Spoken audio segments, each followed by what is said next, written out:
Here are my top 10 normie health myths.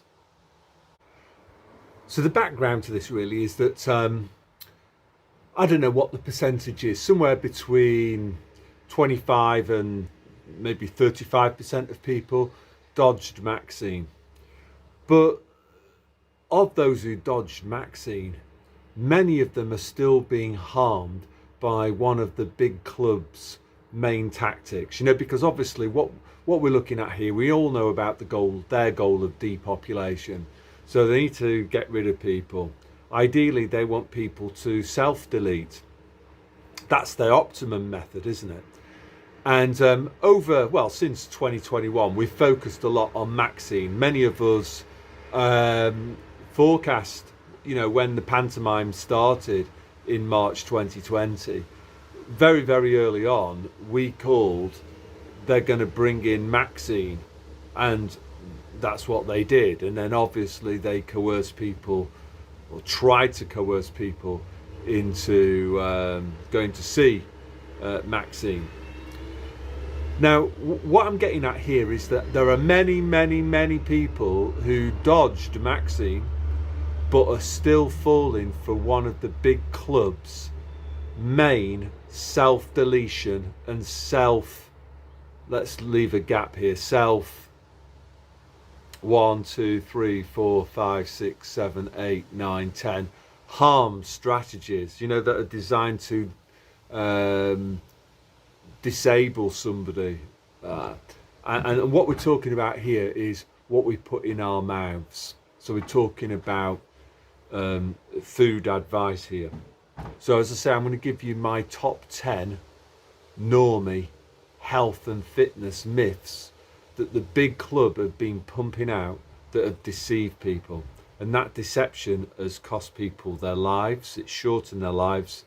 And before they die, it's made their own quality of life miserable. Through things like obesity, type 2 diabetes, chronic inflammation, and other autoimmune issues that have been brought on by the big clubs' healthy eating advice, which is an oxymoron. Surprise, surprise. It's just laughable. That people that kind of saw through vaccine, they believe the big club's healthy eating advice. That doesn't sound right, does it? Anyway, without further ado, I am going to give you my top 10 normie health myths. So, in at number 1, calories matter. Yeah. Now, if you talk to a normie, they won't even know what a calorie is, right? So I'll tell you what a calorie is. You take a gram of food, you put it in this thing called a bomb calorie meter. You then burn this gram of food in oxygen, and then you measure the amount of heat that's generated through burning the food. And you do that by looking at, you take a litre of water and you measure how many degrees warmness is created by burning the food. And a calorie is when you are able to raise the temperature of a litre of water by 1 degree. So of course this is just laughable, isn't it? What are human beings doing measuring calories? Like when we eat food, does our body kind of like set it on fire? Of course not. So what are we doing measuring calories? The amount, if you set I don't know, a peanut on fire. I remember doing that in A-level biology, and we actually measured the heat generated from burning the peanut. Like, whoopee woo, that tells you what happens when you burn a peanut. It doesn't tell you anything about what happens when you eat a peanut. Like, it's different. Your body absorbs food through hormones like insulin and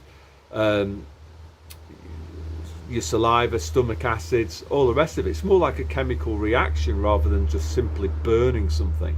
And it's actually quite a complex process, is the human body, by which we digest foods. So the idea that we should pay any attention whatsoever to calories is laughable. because the human body doesn't set fire to the food that it eats.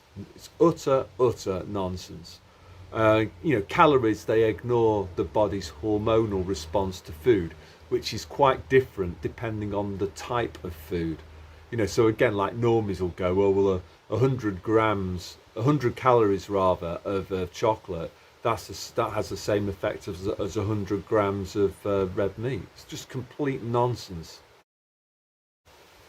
Health myth number 2 is that carbohydrate, sugar, they're different things. And they sort of are, like, sort of slightly different, only if you consider, a snapshot. Basically, what carbohydrates are is a long chain of glucose molecules. And when you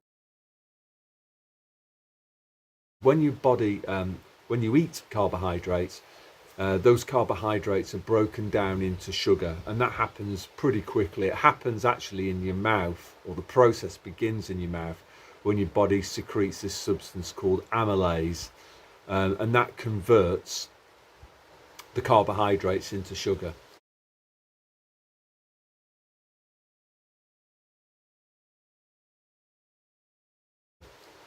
And the human body's sugar is actually toxic to the human body. That's why the body produces this hormone called insulin.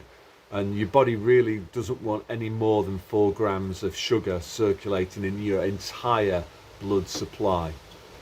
And so carbohydrates are as bad as sugar.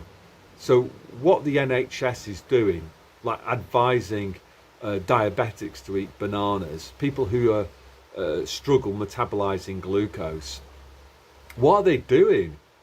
Advising diabetics to eat toast and bananas and porridge and stuff like that, healthy carbs. Don't these people know that those carbohydrates are broken down by the human body and converted by the human body into sugar? And diabetics have got a problem metabolizing sugar. Like, go figure. There's a GP from the Merseyside region called Dr. David Unwin. I'll put a link in to some information that he's done, where he's tried to raise the awareness of this fact that carbohydrates and sugar, they're the same thing. The only difference is, like, I don't know, a couple of hours at most if it's a complex carbohydrate.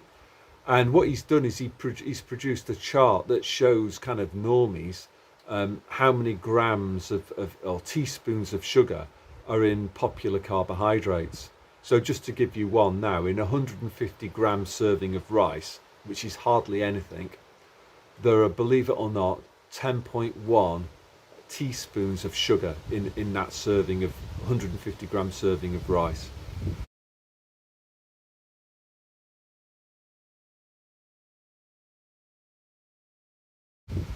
So sugar has some pretty toxic effects on the body.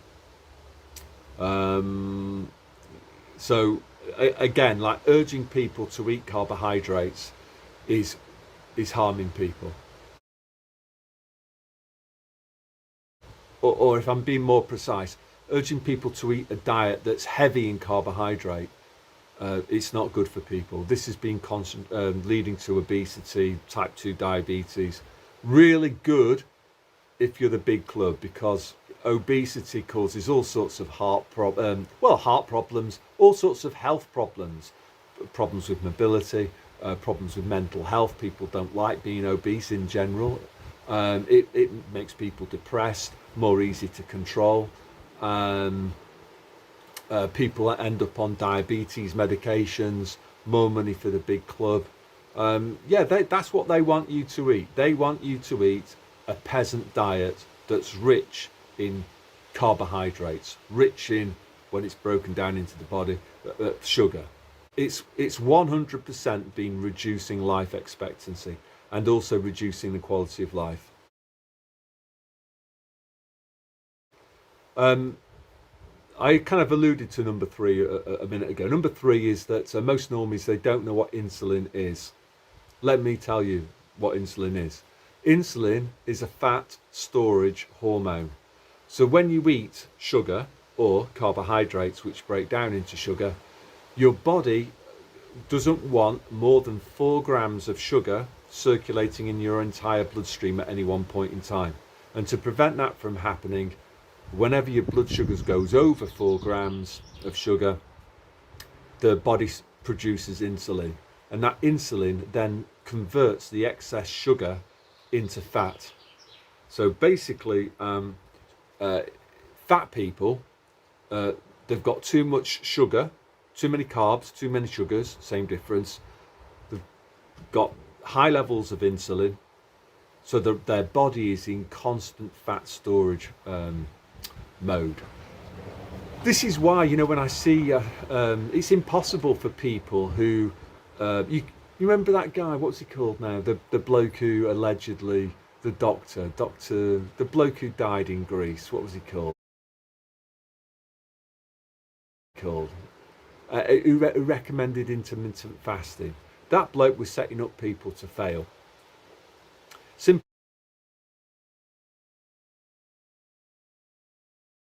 Simple reason was that he wasn't actually explaining to people. He wanted people to calorie restrict, you know, 1,000 calories a day or something for, was it 5 days out of 7 or something? Or the other way around, 2 out of 7, 5-2 diet and all of that. Be impossible for those people to lose weight, because he didn't also say to them that they need to drop the carbs. If you eat 1,000 grams of carbs, it will be very difficult for your body to lose weight, because your body will still be producing insulin, and that's because you're still ingesting carbs. So it's just very, very sad. You're setting people up to fail. Something that's very closely linked to this is the calories in, calories out thing, which is just, again, complete garbage, because your body isn't taking food and burning it inside a bomb calorie meter. Again, if you're eating loads of carbohydrates and sugars, your body will be secreting insulin. You will be in fat storage mode. If you do some exercise, all that's going to happen is that you're going to get massively hungry, and you won't lose weight until you get insulin levels in your body down. And you can also see people who have got problems with high insulin, they're becoming what's called insulin resistant, so their body's having to produce more and more of this fat storage hormone. You can see they'll put it on around their middle of their body, around their waist, and again, it's cruel. There's no way these people will be able to lose weight permanently in a sustainable way whilst they've got high levels of insulin. Doesn't matter how much exercise they do, all that's going to happen is it's just going to trigger immense hunger. And people might have the willpower to kind of white knuckle it, you know, for maybe, I don't know, 2 or 3 weeks or something, but they won't be able to achieve it long term, because to achieve weight loss long term, you need to overcome this fat storage hormone problem, which is insulin. You need to get that down, which means lowering your blood sugar, which also means reducing carbohydrates, because as I keep on saying, carbohydrates break down into sugar. Fourth Normie health myth is that this thing of like middle-age spread is inevitable. Let's call it that. It's not inevitable. What it's a consequence of is insulin resistance. When people are young, they can eat carbs and sugars, many of them can, and it won't cause a problem because their body doesn't produce loads and loads of insulin. The body's still quite responsive to it. But as the years go by, a diet high in carbohydrates and sugar, the body's ability to kind of process sugar through insulin becomes impaired. So the body needs to produce more and more insulin, more and more of this fat storage hormone. And this is why people put on weight in middle age. So there's nothing inevitable about that. If somebody's middle-aged and they're carrying too much weight around their middle, the simple solution to it is drop the sugars, which means dropping the sweet stuff and the complex carbs. even the ones with low GI, because all that means is it just takes longer for the carbohydrates to be turned into sugar. It's still the same issue. Your body will still have to produce insulin to process the food that you've eaten, these carb foods. On the other hand, if you're eating protein and fat, body won't produce insulin. Instead, you'll generate energy through this process called ketosis.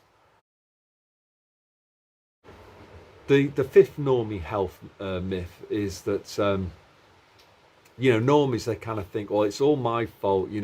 I've just got I've got a problem controlling my appetite. I'm gluttonous, and obviously the media kind of encourages us to think like that.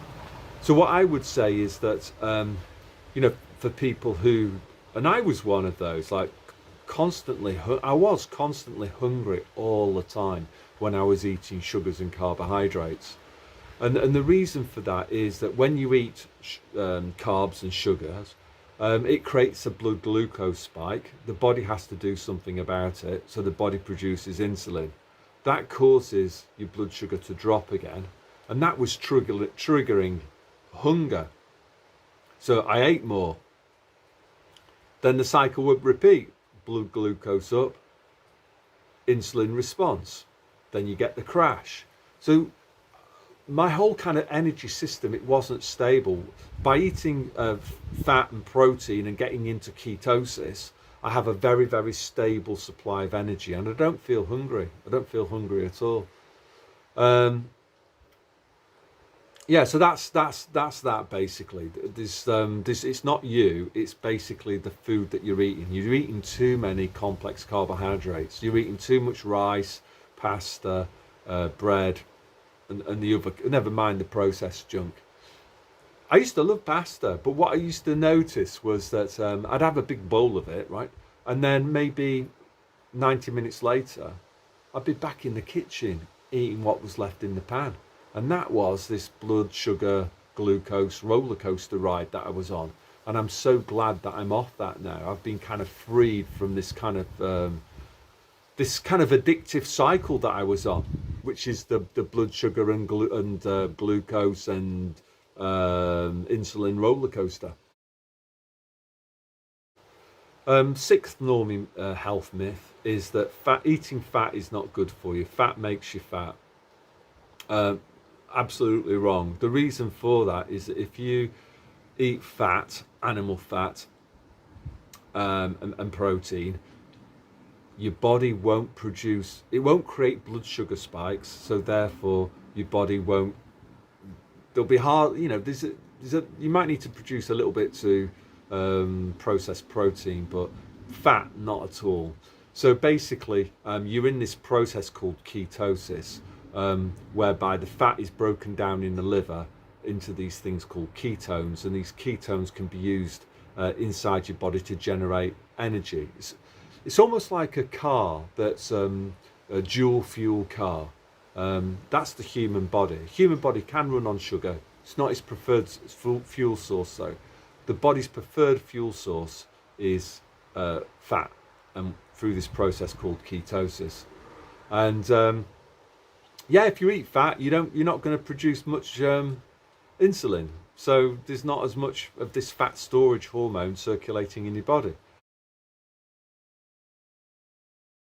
Seventh one is normie health myth is that your brain needs some sugar to function. That is in fact true. But where the myth comes in is normies will say, well, therefore you have to eat sugar. That's not true. The human body is able to make sugar itself through this process called gluconeogenesis. And I'll put a link into that and you can do your own research on it.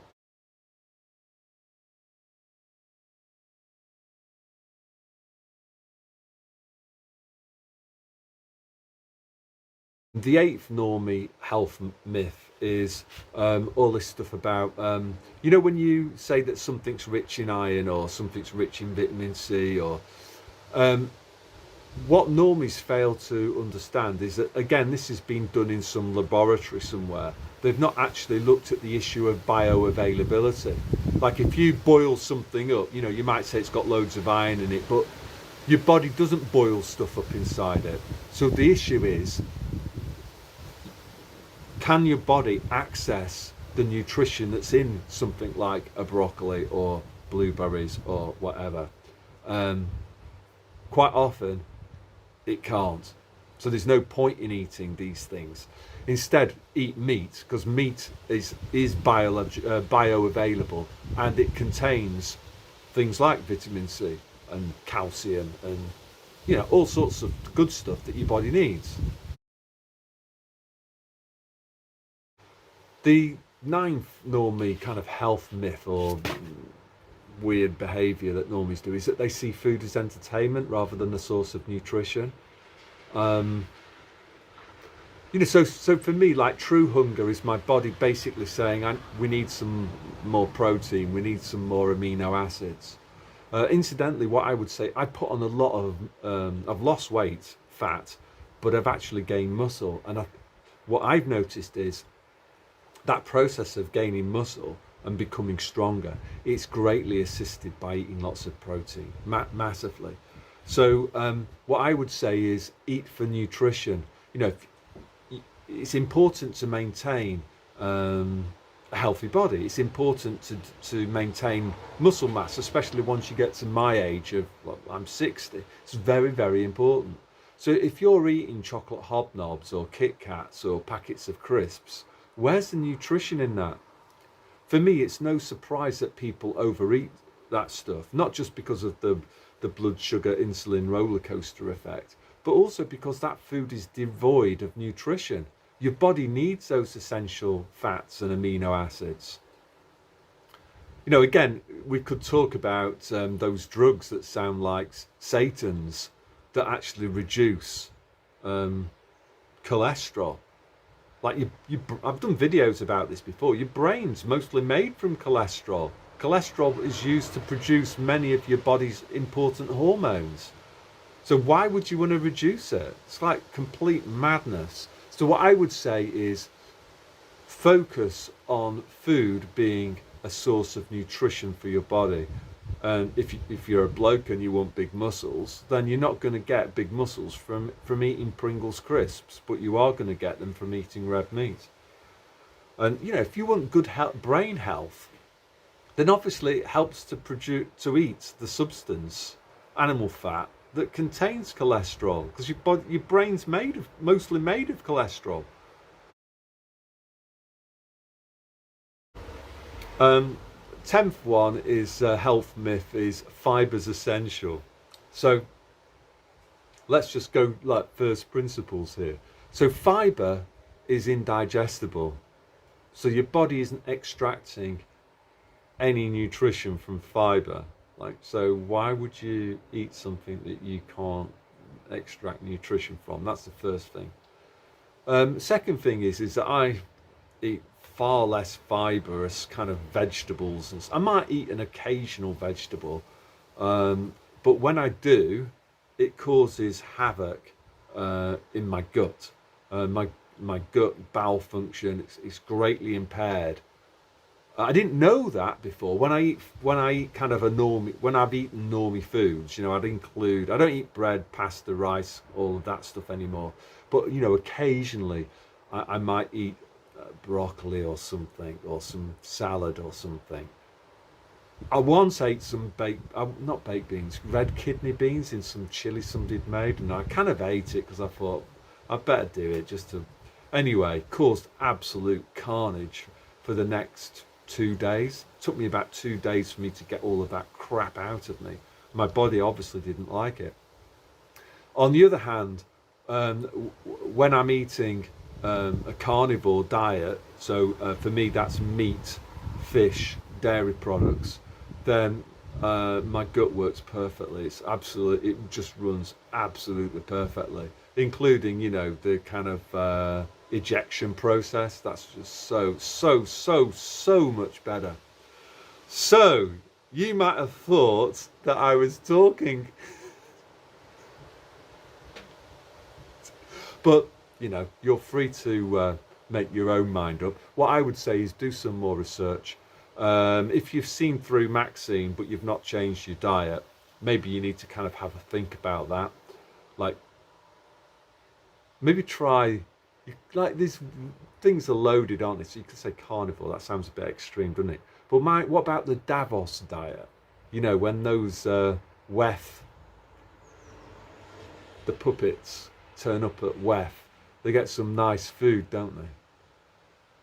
They're not getting Greg's steak bakes, are they? Or they're not getting Pringles crisps. If you look at their menus at Davos, they've got wild salmon and Kobe beef and all. What are they eating? A diet rich in animal protein and animal fat. And that's basically the diet that human beings have been, well, we've been adapting to that. That's our preferred type of food. That's what the human body was designed to run off.